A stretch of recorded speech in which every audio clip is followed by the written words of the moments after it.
Good evening, everyone, and welcome to TEDxHalifax Countdown. My name is Shannon Miedema, and I lead the climate action team for the Halifax Regional Municipality. And tonight I am so happy to be your host for this online watch party. We're so glad that you've joined us tonight. We're coming to you live from Alderney Landing in Dartmouth. You can see the beautiful Halifax skyline behind me across our great harbor, and the sun is setting on another beautiful autumn day. Tonight, we're celebrating the launch of HalifACT, our new and ambitious climate plan. But while tonight is a celebration, it's also an urgent call to action by each and every one of us to address the climate crisis. That's why we've chosen to be part of a larger global initiative called TED Countdown, focused on climate action and solutions. Over the next hour, you'll enjoy a mix of pre-recorded videos of both local and international speakers and performers. This is a Zoom webinar, and we're happy to take your questions and comments in the chat box. We're not going to answer them tonight, but we commit to answering them and putting them in an FAQ that we're going to post on our website after the event. So to kick things off, we have a blessing, a teaching, and a song from Elder Catherine Martin, who's a member of Millbrook First Nation of Truro, Nova Scotia. She's received the Order of Canada for her work in filmmaking and education. Then you'll hear from Chris Anderson, head of the TED organization, and Lindsay Levin of Future Stewards. They'll explain what the TED Countdown is really all about. After that, you'll hear from our very own Mayor Mike Savage, followed by photographer Stephen Wilkes. So here we go. TED Halifax starts now.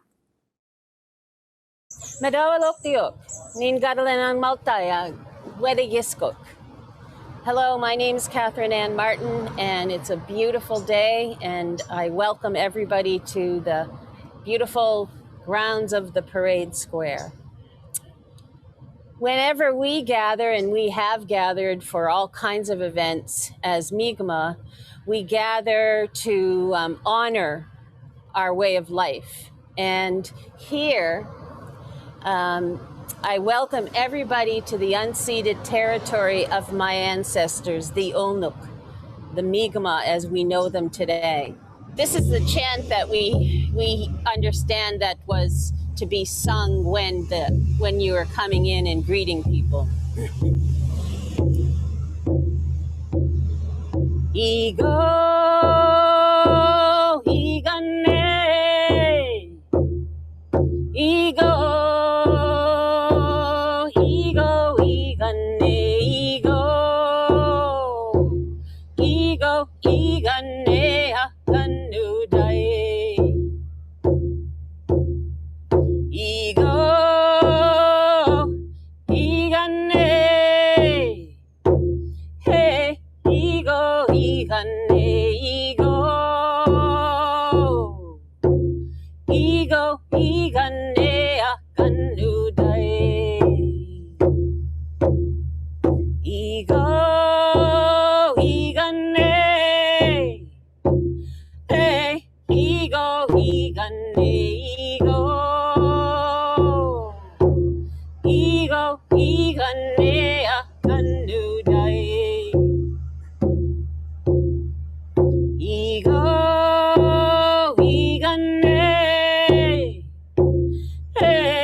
What's hopeful about today is during this time of COVID, it's been a way for Mother Earth to tell us to stop. Everybody stop. She gives us everything that we need to survive. Everything, earth, air, plants, water, fish, everything we need. We practiced for 14,000 years our responsibility as caretakers of the earth. We continued and we continue to live according to the laws, according to Nedigalimp.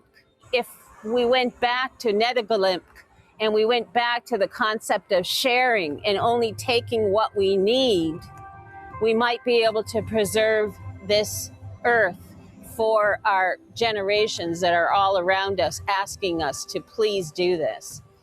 So it doesn't really matter if you're native or non-native or pink or blue. Where you're from does not matter. If you don't have air and water, it's the thing that we all should come together on and fight for, is clean air and clean water for the future.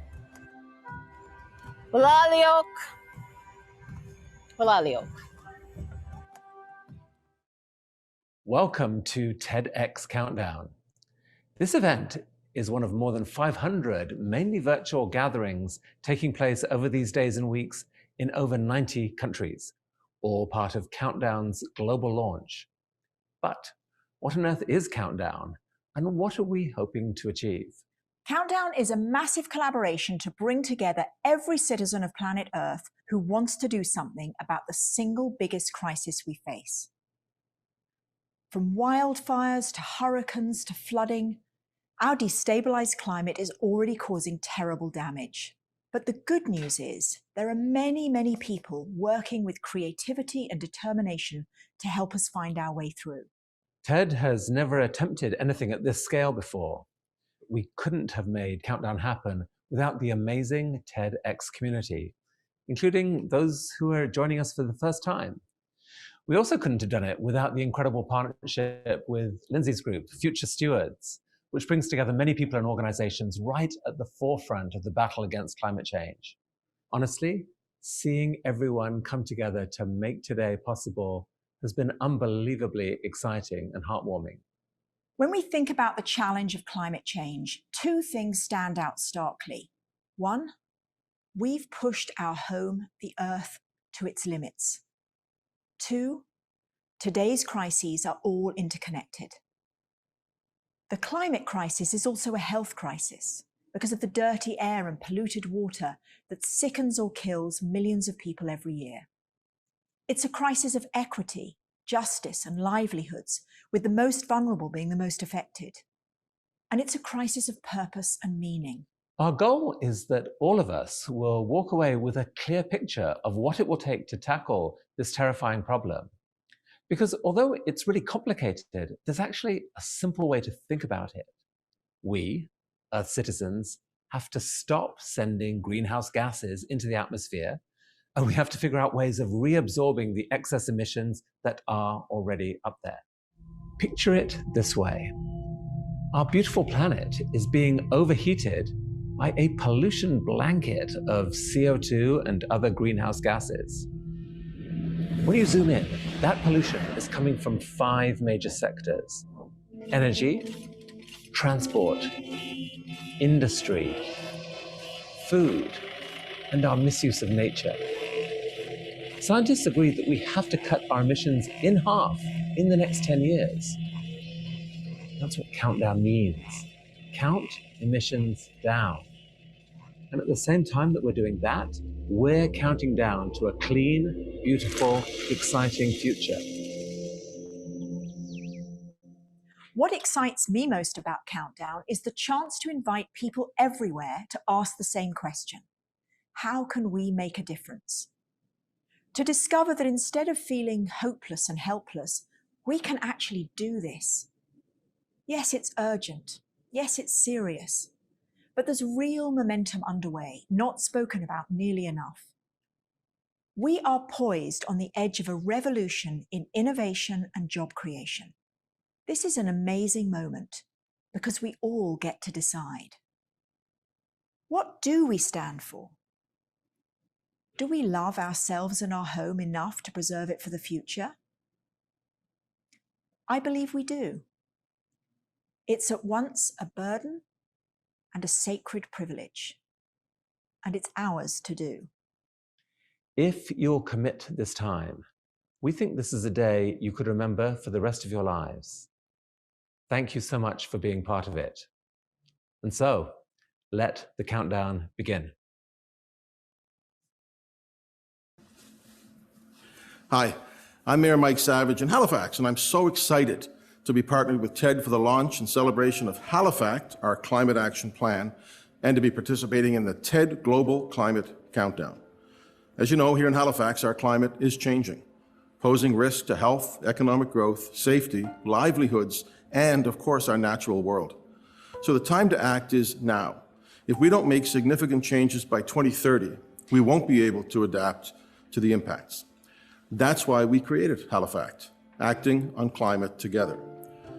Now, this plan is a roadmap of Halifax's response to address the climate crisis, stimulate the economy, create new jobs, and build a more resilient and healthy future.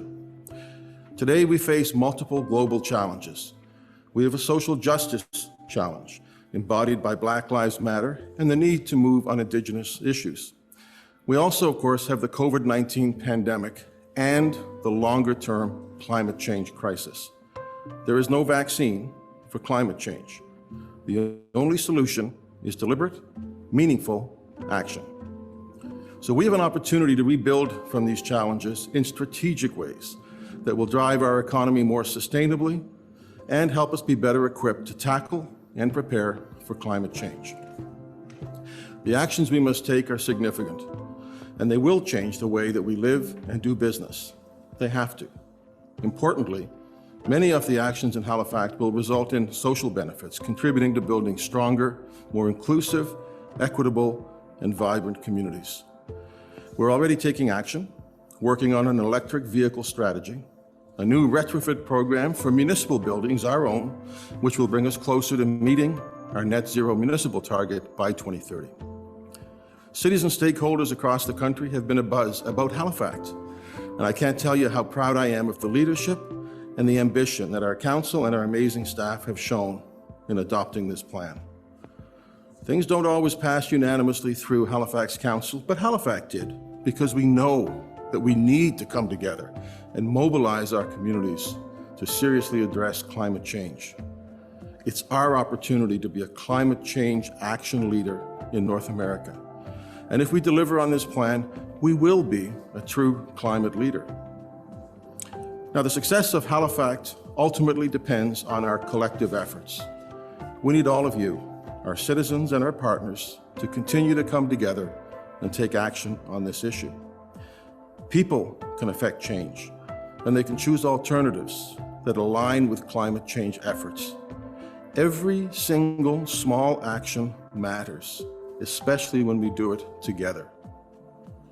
I don't need to tell you that we are at a pivotal moment in human history. I'm proud that Halifax is leading the charge to act on climate change together and shape a better, more prosperous future for generations to come. This is Halifax's time to lead on climate action. Nature reveals itself to us in unique ways if we stop and look at the world through a window of time. Over the last decade, I've observed endangered species and habitats around the world using a photographic technique that captures the passage of time, literally from day to night, all within a single image.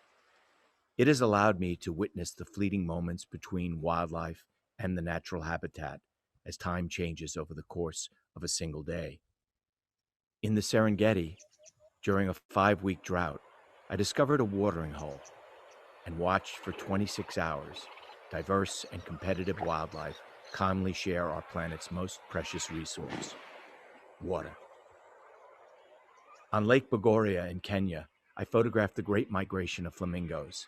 This happens normally during the peak of dry season, but climate change has created evening thunderstorms, turning normally dry hills green and creating freshwater streams in which the flamingos joyously bathe. Our planet is changing before our eyes, but to witness that change is also to witness the remarkable relationships between all of nature, to see the infinite beauty of it, to learn how much bigger than us it is, and why it is worth fighting for. In 2019, the Greenland ice sheet was experiencing its largest melt in recorded history. 200 billion tons of ice liquefied into the ocean. When glacial ice melts, caving icebergs release sediments and particles into the seawater, initiating our ocean's food chain. Plankton feed on the sediment, krill eat plankton, and the humpback whales feed on the krill. This photograph is the result of witnessing with my camera a 36-hour feast by humpback whales. We assume that the greatest threat of glacial melt will be sea level rise, which will certainly have major impacts on coastlines and populations around the world. But within this image, we discover that perhaps the greatest threat from glacial melt might be our ocean's ability to feed itself. Without ice, the ocean food chain may break. Creating this photograph opened my consciousness. I hope through your willingness to look and see, it may open yours.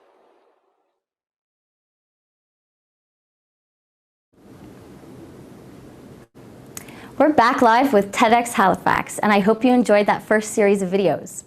We're gathered here tonight online to talk about climate action. The videos you're enjoying are from both local speakers and from the Global TED Countdown event. And now it's my turn to share what's happening here in Halifax, and I'm going to do my TED Talk live.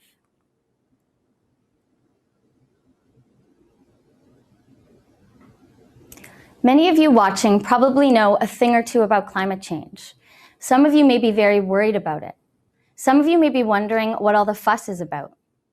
Do you feel overwhelmed and wish that you knew what you could actually do about climate change? That's how we felt.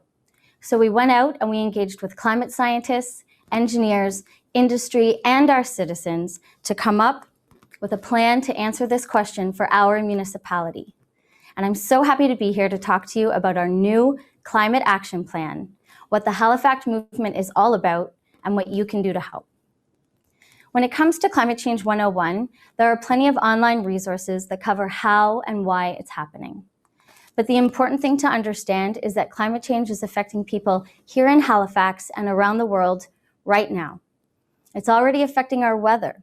As Nova Scotians, we know how susceptible our homes, communities, and infrastructure are to extreme weather. As a port city, we're increasingly vulnerable to hurricanes, floods, extreme winds, and storm surges. Just imagine if weather events such as Hurricane Juan, White Juan, or Hurricane Dorian became even more severe and more frequent. The changes that we need to make are massive, and most of them need to happen in the next 10 years. Founded in science, the HalifACT plan lays out 46 actions that make up the pathway we need to follow to rapidly drive down our carbon emissions and prepare for future climate impacts. Following this plan will also create new jobs, stimulate our economy, and build a more resilient, equitable, and healthy future for all of us. The hard part is that no one person or organization is responsible for getting everything that needs to get done. For instance, the municipality, all of our vehicles, lights, and buildings represents a mere 1% of the total emissions in the city of Halifax. So for HalifACT to succeed, we're going to need everyone to work together. The level and the speed of the effort requires us to get creative and come up with new ways of doing business. While we're running out of time, the good news is that our window of opportunity is still open. We can do it, but we have to act fast. Now, some of you may be thinking that yes, climate change is a real problem, but what about the global pandemic we're all grappling with? COVID-19 has already shown us that we can make drastic changes to how we relate to each other. We've seen what it's like to slow down, to be scared for the world on a whole new level, and we've been reminded about what is truly important in life. In the same way, to address climate change, we need to make big and rapid changes at many levels of our society. Our Halifax Regional Council understood this when they unanimously passed the HalifACT plan in June during the pandemic. We know that we can't ignore the climate emergency any longer, even during these tumultuous times. HalifACT is being called the most ambitious and courageous plan in Canada, and it's getting noticed across the country. If together we can mobilize to meet the HalifACT goals over the next 10 years, Halifax can become a climate leader in Canada and a green energy hub. HalifACT is our license to go. We've got the green light and we know exactly where we need to go. So let's get started together. You might be wondering what you as an individual can do right now. To address climate, we have to change our relationship with energy. That means the answer is different for each of us. But the bottom line is that we need to use energy wisely, as little as possible, and make it as green and clean as we can. My ask is that you think about climate in all of the choices that you make, in the work that you do, in the dollars that you spend, and in the votes that you cast. Encourage your employers, governments, your friends and family to do the same. Get involved, learn more, and contribute in ways that make the most sense for you. We've put together a list of small and big changes that you can consider making on the HalifACT website. The question we have to ask ourselves is simple. What kind of a Halifax do we want to live in? What do we want it to look like in 5 years or in 30 years? If we act together now in the right ways and at the right pace, we stand a chance for a happier and healthier future with more vibrant and resilient communities. If we don't, our future's less predictable and much scarier. We'll get more severe weather events, more suffering, higher recovery costs, and a broken ecosystem that cannot sustain us for much longer. And the choice is ours, and we have no more time to waste. So let's get going, Halifax. Let's show everyone what we're actually made of.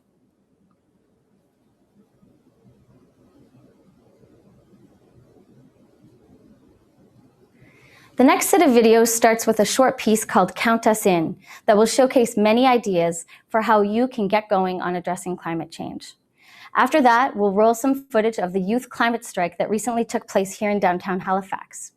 Then, you'll hear thoughts from local speaker Eve Wedderburn, a highly engaged 14-year-old from Citadel High School. Then it's on to former US Vice President Al Gore, followed by a powerful spoken word piece from the inaugural Youth Poet Laureate of the United States, Amanda Gorman. Enjoy.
If I was in charge, I would start off by amplifying community voices, and to be even more specific, marginalized community voices, giving corporations the seat, giving the 3% the seat. There's no more time for that. Look what they've done to the world. We need to go to the communities where the issues are happening. We need to talk to them. We need to hear them. We need to bring communities to the table. We need to have a just recovery from COVID-19. We need to change the education system so that every single child is educated on the climate crisis. Children have the right to know that their future is being destroyed, and we can't hide that from them. My call out today is to parents, because I just really believe, I'm blessed to have a 21-year-old daughter who is so outspoken and so awake that they suffer from anxiety and stress and are sometimes overwhelmed by everything that we are hearing about, everything that we know about. It is so difficult for children and young people to grow up in the reality we're in right now. So for me, showing up at something like this is just part of parenting these days. This is what it means to be a parent, is to get out into the streets and do everything we possibly can to reverse the destructive forces that are destroying our planet and destroying the futures of our children. So I'm here for my daughter and for the 7 generations to come. Walalio, Miigwech, Numotosip. Hi, I'm Eve Wedderburn, a 14-year-old Nova Scotian with proud Jamaican roots. I'm so proud to be a part of this TEDx today. Greta Thunberg got us all fired up a few years ago as part of the generation who suffer from the worst effects of the bad habits and practices that have been going on for so many years. She taught us that one voice can spark a global movement.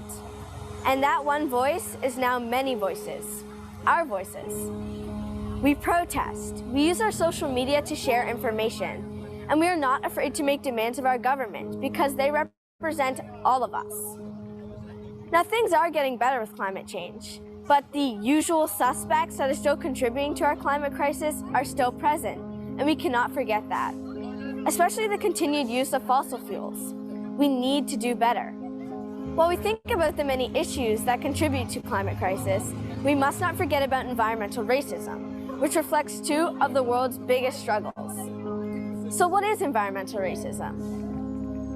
Toxic waste facilities, garbage dumps, and other polluting industries are disproportionately placed by governments in Black and Indigenous communities, basically in their backyards.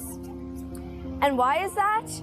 These marginalized communities don't have a voice and are seen as less empowered and less important, and it's been making our environment and our people sick. I suggest reading There's Something in the Water by Ingrid Waldron or watching the movie by actress and activist Ellen Page. It really shows you the true damages of environmental racism. As a young Black Nova Scotian, I intend to learn more about this subject and focus on it for my own climate change efforts. To close out with you all today, I want to say thank you to my hometown city of Halifax for supporting the greater education of climate change. This has inspired me to get more involved and to use my voice in many more ways. I also want to make an important ask of all of you watching today. Please listen and respect what we have to say, because we can help make the changes that we need right now to help protect our communities, the globe, and our future. Why act now? The best time to act was yesterday. The second best time is today. Every year that we don't reduce emissions represents another 55 gigatons of greenhouse gases that future generations will have to scrub out of the air. That would cost $8 trillion a year, almost half the entire US economy today. And that price doesn't include the cost of people forced to move, the natural world transformed, and lives lost. It's much cheaper to develop new technologies that don't emit carbon dioxide than to capture carbon dioxide that we've already emitted. Every ton of carbon dioxide we emit now imposes a burden on us and the planet, but also a debt that would have to be paid by our children and untold generations to come. The sooner we start fixing this, the easier it'll be. So do what you can where you can. Vote, change your diet and your commute, organize, plant trees, advocate for ideas, advocate for science, and most importantly, advocate for action today.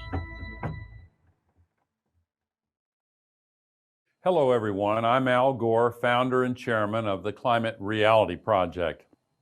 This extraordinary moment of great challenge and great loss is obviously also a moment of great awakening and a great opportunity. The global pandemic, structural and institutional racism with its horrific violence, the worsening impacts of the climate crisis, all of these have accelerated the emergence of a new and widespread collective understanding of our connection to the natural world, the consequences of ignoring science, and our sacred obligation to build a just society for all. The Climate Reality Project trains thousands of climate leaders around the world in all 195 nations to advocate for a future humanity deserves. You're about to hear from 4 very different people who've gone through this week-long training and hear how they've been inspired to act. I want to let them speak for themselves, beginning with Jimena Loria. Jimena is working in Central America to influence public policy and develop young leaders. She's given presentations on climate to thousands of people and has now created her own NGO. My name is Jimena Loria. I'm from Costa Rica, and I attended that 2016 training in Houston, Texas. After the training, my life changed completely. I founded an NGO called Misión del Daos.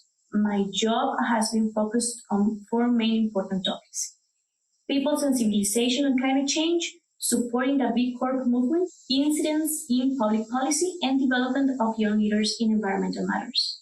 I'm proud of having more than 150 presentations on the climate crisis and its solutions, reaching personally more than 7,500 people. And I am also proud of being part of the Costa Rica delegation to COP25 in Spain last December. Nana Furman, born in Indonesia, is a climate advocate extraordinaire and calls herself a daughter of the rainforest. Nana is the Muslim coordinator for Green Faith and co-founder of the Global Muslim Climate Network. My name is Nana Furman, and I am a climate reality leader. In my life journey, I realized that our behavior and consumption habits have contributed in environmental degradation and have resulted in global warming. However, I believe that people grow spiritually through a strong relationship with the earth. Being born in the rainforest region of Sumatra, I believe in the power of our forests as the natural solution to our climate crisis, by giving indigenous peoples and traditional communities more rights to protect and manage the forests where they live. Now, more than ever, it is time for us to put climate justice at the forefront and center of our struggles. In the Kaduna region of northern Nigeria, they call Gloria Kasangbulas the queen of the climate crisis. Gloria has also founded a Kaduna-based NGO that is focused on education, empowerment, and climate.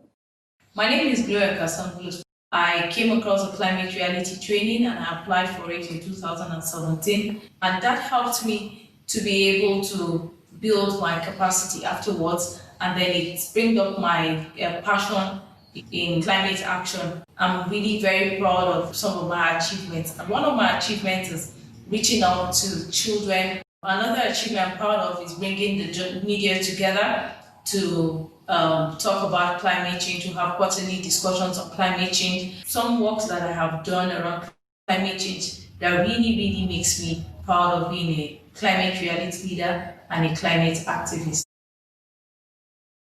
Tim Guinea is a firefighter in New York and is also the chairperson of the Climate Reality Project's Hudson Valley Catskills chapter. He and his chapter have secured commitments from over 100 businesses, schools, and cities to adopt 100% renewable energy. My name's Tim Guinea. I'm a proud member of the Climate Reality Project. On September 10th, 2001, that night I went on a ride-along with my friend Captain Patty Brown, who was the most decorated firefighter in the history of New York City firefighting, and the incredible crew of Truck 3. And around 6:37 in the morning, I went home. And a little while later, they got the call and responded to the World Trade Center. And they went up the stairs, and none of them ever came back. Now, I don't know if they had known what was going to happen, whether they would have done it or not. That's all speculative. But what I do know is they stepped forward into their destiny. I think the climate crisis has some things in common with that moment. None of us would have asked for the climate crisis to have been put on our doorstep, but it is. It's here. This is our historical reality. And we have a choice to make. Our destiny is to decide whether we're going to respond to the climate crisis or whether we're going to pretend that it's not happening, deny it. I think this is our moment of destiny. And I hope you'll decide to take part, to fight against the climate crisis, because we need you. 4 people, 4 stories of success and change. Immediately after this countdown event, 24 hours of reality will begin around the world at 4 p.m. Eastern Standard Time in the U.S., featuring thousands of presentations from climate leaders just like the ones you've just seen. Use your voice. Find your power. Find your passion. Don't let this extraordinary moment pass. Together we can ensure that this will mark the beginning of a healthy, just, and sustainable future for all.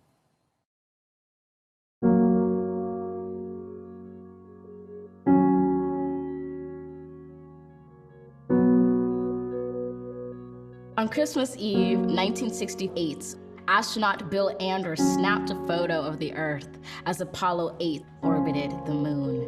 Those three guys were surprised to see from their eyes what a planet looked like an Earthrise, a blue orb hovering over the moon's gray horizon with deep oceans and silver skies. It was our world's first glance at itself, our first chance to see a shared reality, a declared stance, and a commonality, a glimpse into our planet's mirror. And as threats drew nearer, our own urgency became clearer as we realized that we hold nothing dearer than this floating body we all call home.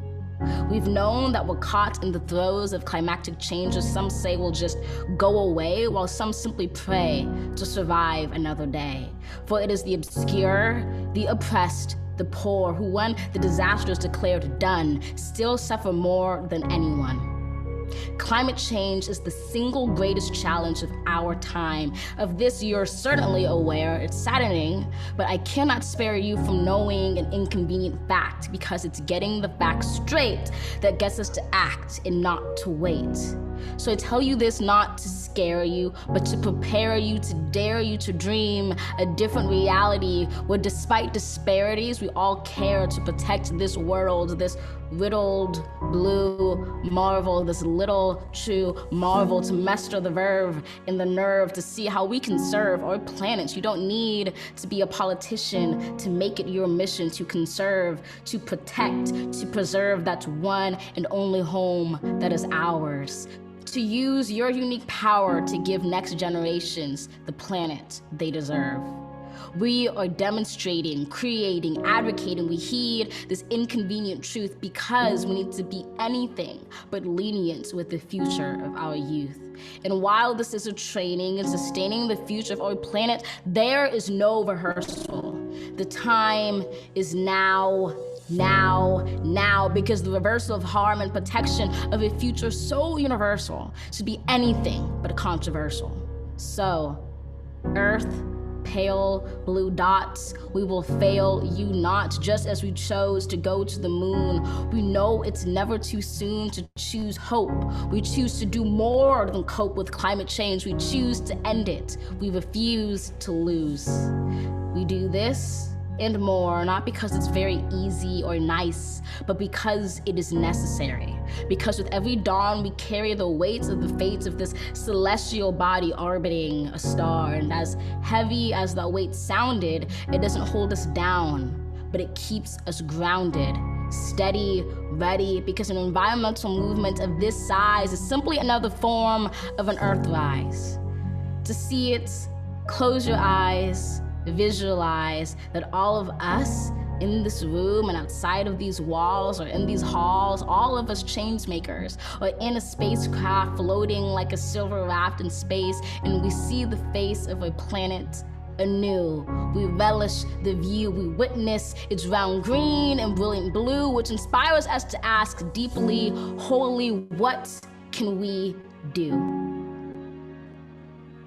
Open your eyes, know the future of this wise planet is right in sight, right in all of us. Trust this earth uprising, all of us bring light to exciting solutions never tried before, for it is our hope that implores us at our uncompromising core to keep rising up for an earth more than worth fighting for.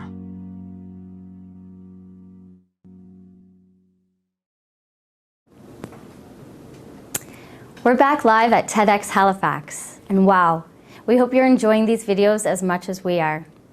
Tonight's about inspiring you to be part of HalifACT, to look for the things that you can do differently in your lives.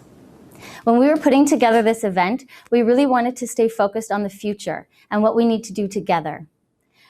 We have a roadmap to success outlined in the HalifACT plan, and we just need to get going and make sure that it happens. We're still happy to hear your thoughts and take questions in the chat box if you'd like. And now we're headed into our final set of videos.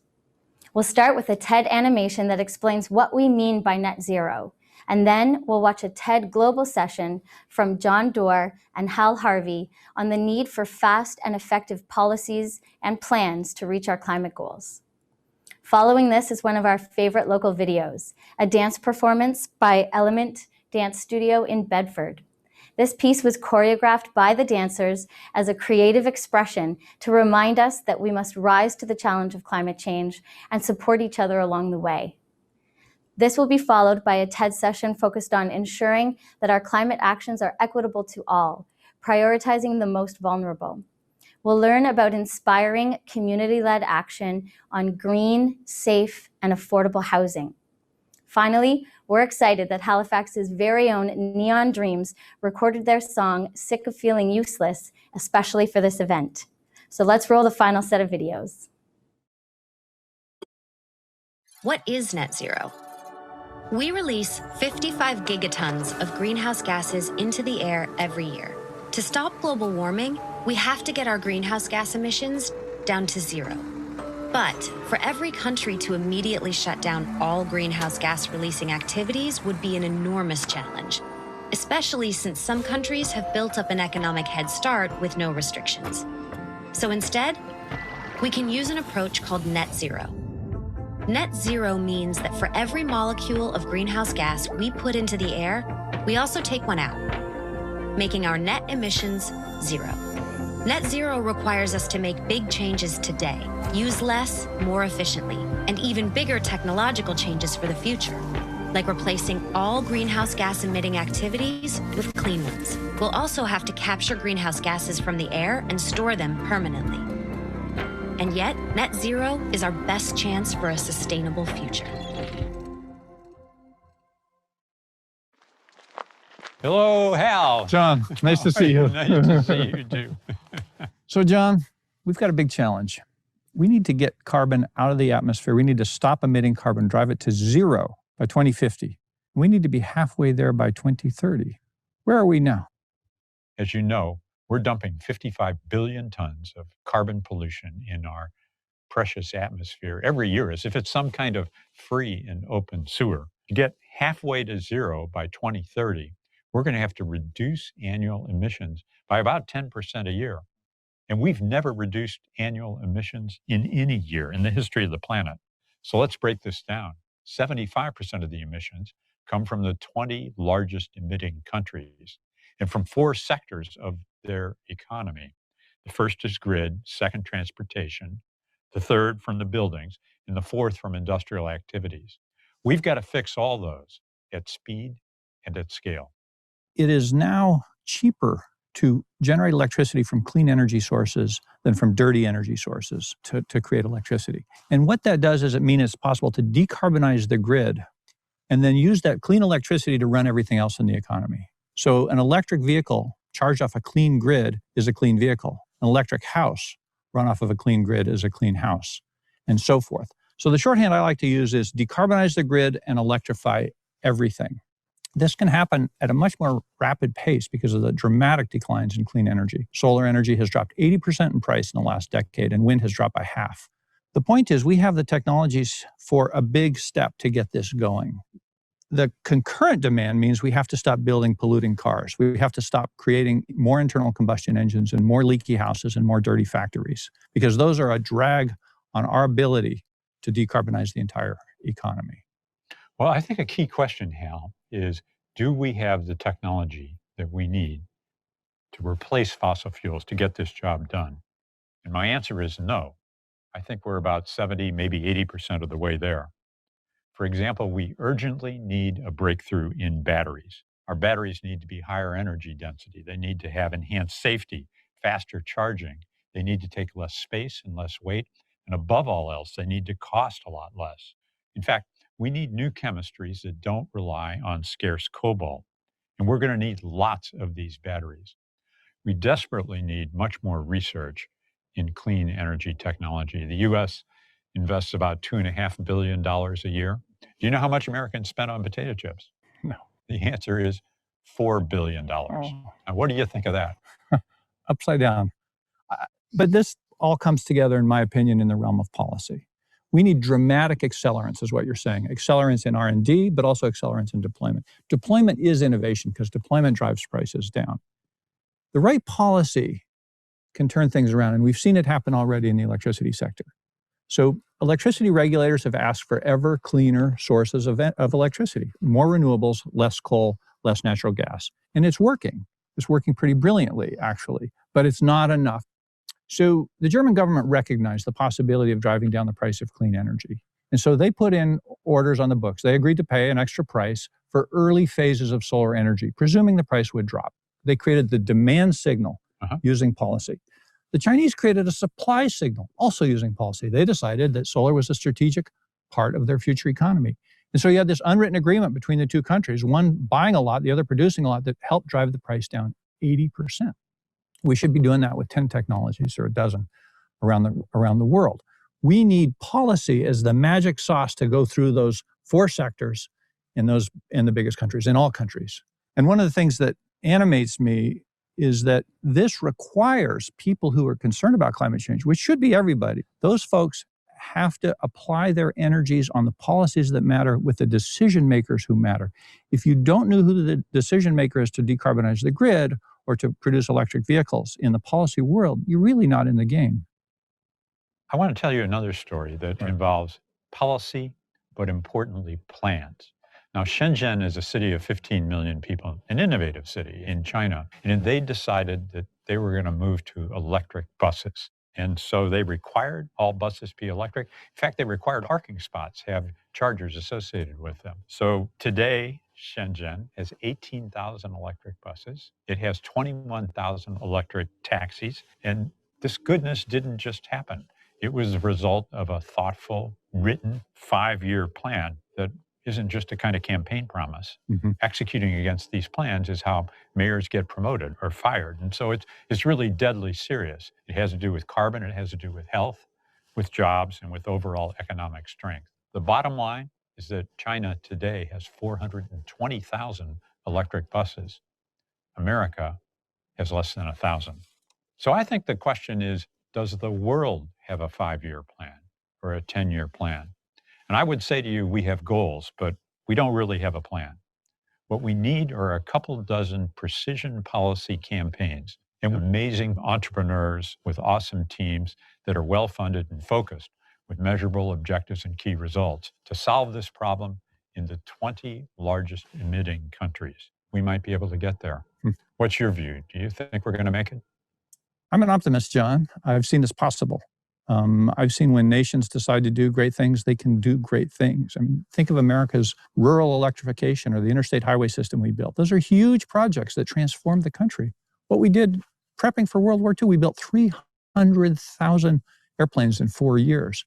So if we decide to do something, or when the Germans or the Chinese or the Indians decide to do something, other countries, they can get it done. But if this is sort of piffling around the edges, we won't get there. What do you think? Are you optimistic? My take on this is I may not be optimistic, but I'm hopeful. I really think the crucial question is, can we do what we must at speed and at scale? The good news is it's now clearly cheaper to save the planet than to ruin it. The bad news is we are fast running out of time.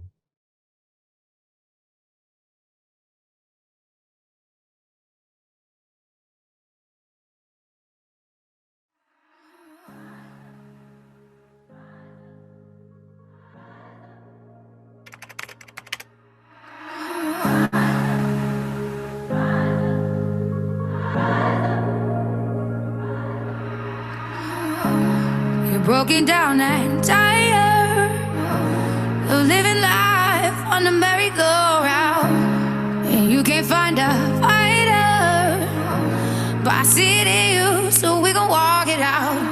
Move mountains, we gon' walk it out and move mountains. And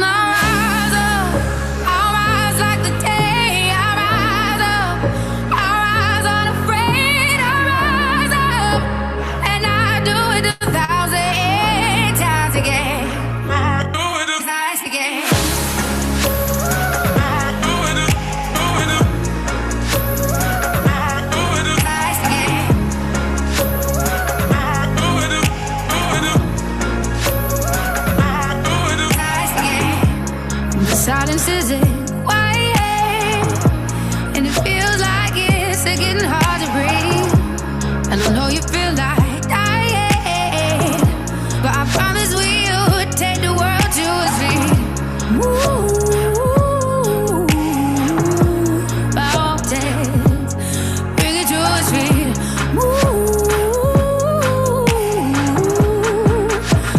Mountains, rise again. And rise up. And rise up. And I do it 1,000 times again. Rise again.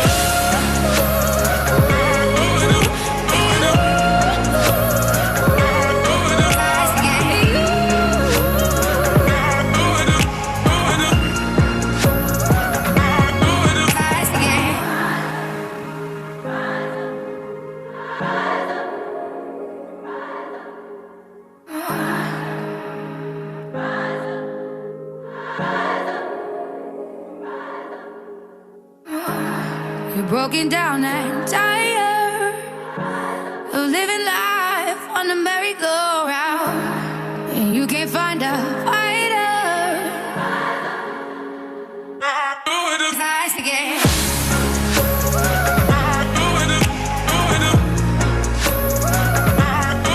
And rise up, and I do it 1,000 times again. Rise again.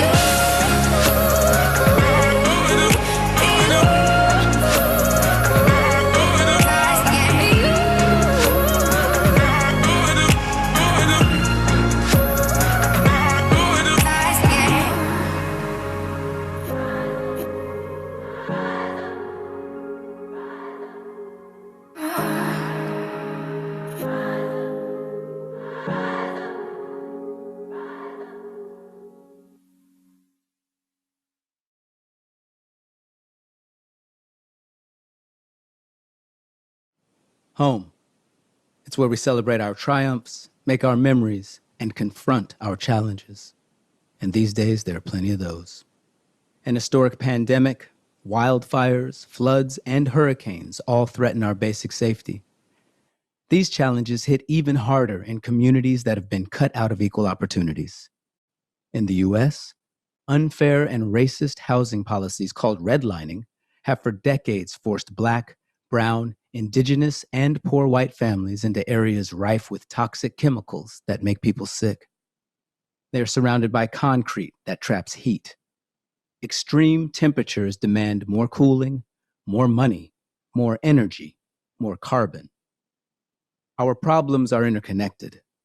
Imagine all we can do when we realize the solutions are too.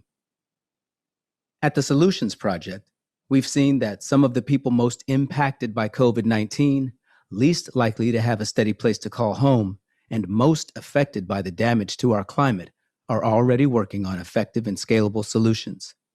Take Buffalo and Miami, where affordable housing has become a community solution to the climate crisis. Buffalo, New York is the third poorest city in the United States and sixth most segregated, but our people power is strong. Over the last 15 years, my organization, Push Buffalo, has been working with residents to build green, affordable housing, deploy renewable energy, and to grow the resilience and power in our communities. When we saw heating bills soar over the last decade, we organized to pass state policy, help small businesses, and to put our people to work weatherizing homes. We responded with eco-landscaping and green infrastructure. When record rainfalls flooded our neighborhoods, we replaced the concrete that overwhelmed and made heat waves unbearable. Let us visit School 77, an 80,000 square foot public school building that was closed and abandoned for nearly a decade. But Push Buffalo and the community transformed it into solar-powered, affordable senior apartments and a community center. This is what the community wanted. When private developers were eyeing that school building for high-end loft apartments, 800 residents mobilized and came up with a plan. We became New York State's first community solar project, and during the coronavirus pandemic, a volunteer-run mutual aid hub. At Catalyst Miami and the Miami Climate Alliance, we work with dozens of other organizations to enact policies that provide safe housing and protect the climate. Here in Miami, we've seen a 400% increase in tidal flooding between 2006 and 2016. And have seen 49 additional 90-degree days per year since 1970. We fought for the Miami Forever Bond to fund $400 million for affordable housing and climate solutions. Yet every day we continue to see luxury high-rise condos being built in our neighborhoods, adding more concrete and heat on the ground. Some of our members are taking matters into their own hands, literally. Conscious Contractors is a grassroots collective that formed during Hurricane Irma to protect, rebuild, and beautify our communities, all while increasing energy efficiency. They don't think that anyone should have to choose between paying a high AC bill and living in a hot and moldy house that will worsen respiratory illnesses such as asthma or coronavirus. They fix problems at the source. Advocates across the country are holding their governments accountable to climate solutions that keep their communities in place. We need to push for more affordable housing, green infrastructure, and flood protections, because these are the solutions that solve many problems at once. Climate change is the epic challenge of our lives, but we're confident we can solve it. Community leaders like Rawa and Zalalim are already doing it. We can create the future we want, but getting there is going to take everyone contributing around the world, wherever we call home. Hey, what's up, Halifax? We're Neon Dreams, and we're ready to help cut down greenhouse gas emissions in our own backyard. We're really excited to be working with a team of like-minded individuals at HalifACT, and we're excited that a group of people have come together for a great cause. When we wrote Sick of Feeling Useless, we were talking about how hard it is to make a difference in the world as just an individual, but I believe when we come together, like nothing is impossible. We can tackle any situation together. The song's called Sick of Feeling Useless. You remember that coffee stain checklist? We had our hearts on our sleeves, so reckless. Open minds to whatever came next, yeah. Living our best life, no stress, yeah. Whatever happened to all our good faith? We used to be so free in the old days. Anxiety got us shattered, telling us shut up, it don't matter. It's hard to hear when the world gets too real inside of us. We just need to feel some love. Scream out, but nobody listens. Try, but it don't make a difference. Sick of feeling useless. Sick of feeling useless. Everybody's being so selfish. Got us feeling young, dumb, and helpless. Sick of feeling useless. Sick of feeling useless. Do you remember that old school mixtape? We put it on to forget our mistakes. Hanging out like every single weekend. Good vibes, all smiles on the east end.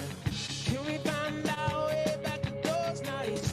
Get lost in the neon bar light. Never had a care to give. No one told us how to live. Here, when the world gets too real inside of us, we just need to feel some love. Scream out, but nobody listens. Try, but it don't make a difference. Sick of feeling useless. Sick of feeling useless. Everybody's living so selfish. Got us feeling young, dumb, and helpless. Sick of feeling useless. Sick of feeling useless.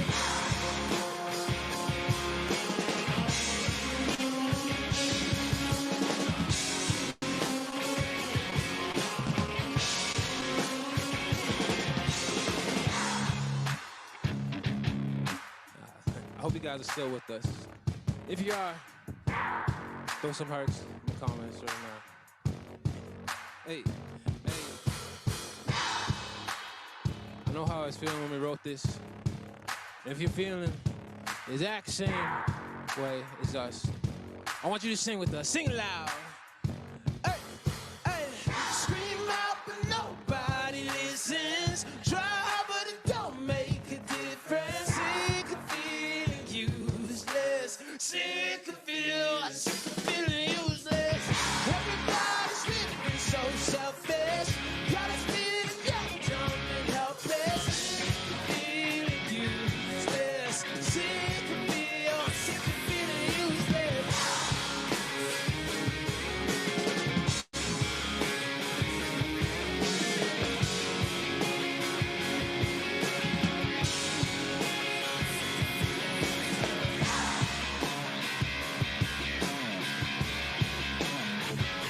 Sick of feeling. I'm sick of feeling. I'm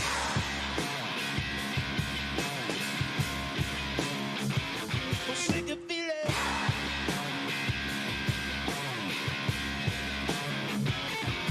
feeling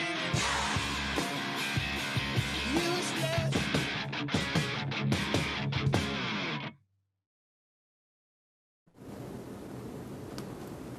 We're grateful that you decided to join us for the TEDxHalifax Countdown. We hope that you learned something. We hope that you're feeling inspired. I truly believe that we can do this if we do it together. Please remember to visit the HalifACT website at halifax.ca/climate to read the plan and learn more. And just a reminder to have your say and vote in our municipal election in Halifax that's happening right now. Earlier today, TED Countdown held a global launch releasing more than 5 hours of videos about how we can address climate change. Tonight, you've seen only about a half an hour of some of our favorite ones, but there's plenty more to watch at TED.com, including talks by David Suzuki's daughter, Severn, and His Holiness Pope Francis. I'd like to extend a very big thank you to all of our local speakers and performers, and to the team that helped put this event together. Thanks also to everyone who helped over more than a year to put together the HalifACT plan. Happy Thanksgiving. We have a lot to be grateful for here in Atlantic Canada, but we also know that this year's been particularly difficult for many of us. Let's be kind to each other as we take action to address the climate crisis together. Thanks so much for joining us, and have a wonderful weekend.